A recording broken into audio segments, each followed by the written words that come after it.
નવરાત્રિને લઈને રૂપાલમાં જે પરંપરાગત રીતે પલ્લી નીકળે છે તેના વિશે તો વરદાયની માતાના મંદિરથી પલ્લી નીકળી હતી। પલ્લી પર લાખો લીટર શુદ્ધ ઘીનો અભિષેક કરવામાં આવ્યો। ખૂબ જ મોટી સંખ્યામાં ભક્તોએ પલ્લીના દર્શન પણ કર્યા। યાત્રા દરમિયાન રૂપાલ ગામમાં ઘીની નદીઓ વહેતી હોય તેવા દ્રશ્યો સામે આવે છે, ત્યારે 5000 વર્ષથી આ યાત્રાની પરંપરા ચાલી આવે છે।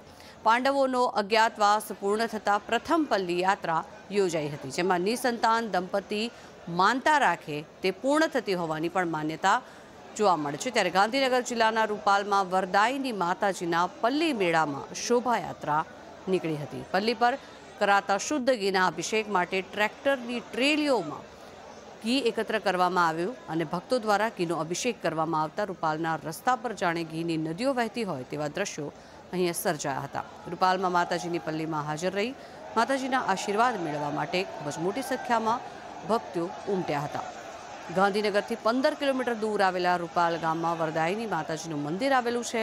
આ મંદિર રામાયણ અને મહાભારત કાળ સાથે પણ જોડાયેલું છે। ત્યારે આ મંદિર દર વર્ષે આસો નવરાત્રિની નોમે પાલખી યાત્રા યોજે છે।